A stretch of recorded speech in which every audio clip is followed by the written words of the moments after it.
Nathan and Olena, I want to say I'm really pleased that you got to here to Harlow. I know these are incredibly difficult circumstances, but can you tell us about the last few days, the journey back from Ukraine? The last few days were okay. It all kind of blends together, to be honest, for me, the past few weeks. The last few days. I know it's difficult, but now it's Friday. When was the day when you think we have to get out of here? When did that happen? It was, I don't remember days, honestly. Like it was running out of insulin as well. Yeah. And that was, I think, the day when we couldn't find any insulin more. Yeah. I remember the night before that as well. We had always heard explosions from the hotel room, but the night before we left, you could actually see them lighting up the sky. So it felt like they were getting closer. Yeah. And then we was hearing on the news about a huge convoy of Russian forces heading towards Kiev.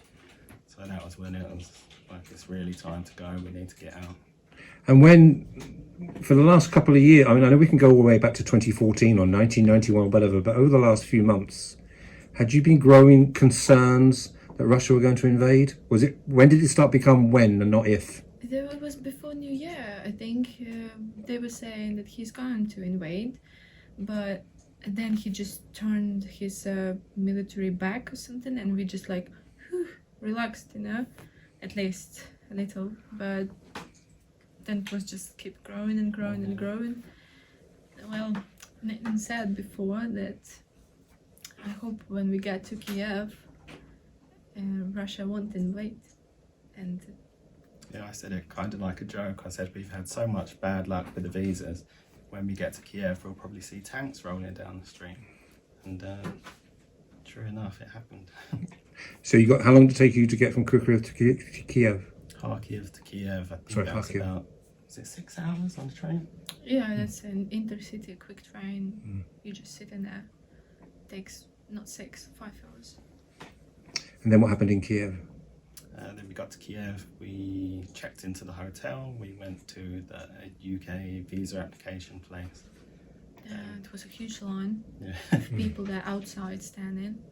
And when we had appointment, I don't understand what were appointment for. Like we have appointment in the not working time. Yeah, we paid for a flexible appointment outside of the normal working hours, thinking it'd be quieter. Yeah, Leo got cold after that. Yeah, so well, it took us like 2 hours, I think. Yeah. In there. And just off camera is the MP for Harlow, Robert Halfon. When did the MP Robert Halfon start to get involved, or how did you get him involved? I can't remember when I first emailed Robert Halfon. It was we were in Kharkiv. That's definitely. I remember you told me that you mailed Robert Halfon in Kharkiv. Oh yeah, that's right. Because we wanted to get some information about what we needed to do for the family migration visa. And then we got all of that information, put everything together, 400 pages of supporting documents, and took all of that to the UK Visa Application Centre. And then the plan was to go back to Kharkiv the next day, but I looked on the British government's website regarding how long it would take for a decision on the application. And it said 2 days, 48 hours. So we decided to stay in Kiev rather than go back to Kharkiv and then come back the next day to get the stamp in the passport.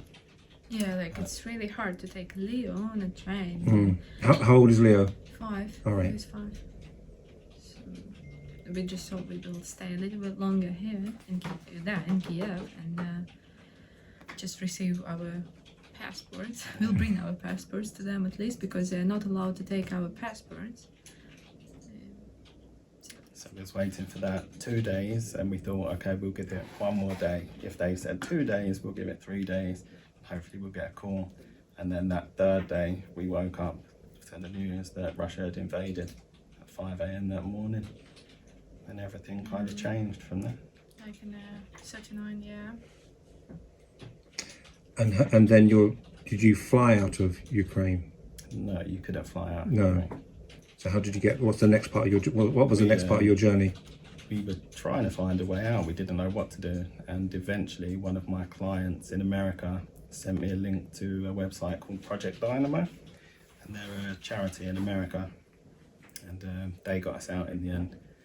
We met them near our hotel in Kiev at a pickup point. They had 3 buses, private buses, and there was a group of maybe 30 people, and they took us on a 13-hour trip. We went from Kiev to a city in southwest Ukraine, Chernivtsi.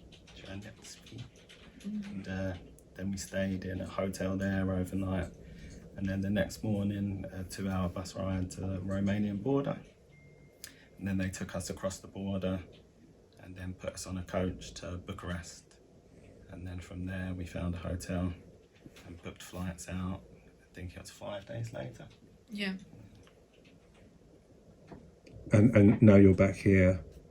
I know. Are you now just taking life day by day at the moment? You know, I could say when. You know, if I ask a question like, do you ever hope to go back? Is it a day by day experience at the moment? It really is. Yeah. I mean, at the moment we've got a few priorities, like obviously the visa, because without that visa, there's things that we can't do. Like the visa we applied for, Olena would be able to go straight to work. Leo would be able to go straight to school. We'd be able to get Leo to see the dentist. But where we haven't got that visa, all of that's kind of off the table at the moment. So yeah, very much day by day right now. And I believe you've still got family back in Kharkiv. Yeah. When have you spoken to them and what they've been saying? I don't want to talk about No, this. I can understand Sorry. that. No problem. So as I said, it's just taking stock. Get through the weekend and take it from there. And that's it. Yeah, I know it is difficult circumstances, but it'd be good you've seen family, and it's good to see your family. They must have been absolutely. relieved to see you. Yeah, absolutely. And it's the first time my mum's ever met Leo or Lena in person as well. And she's really happy to see them both. Well, brilliant. Well, thank you very much for your time. I do appreciate it.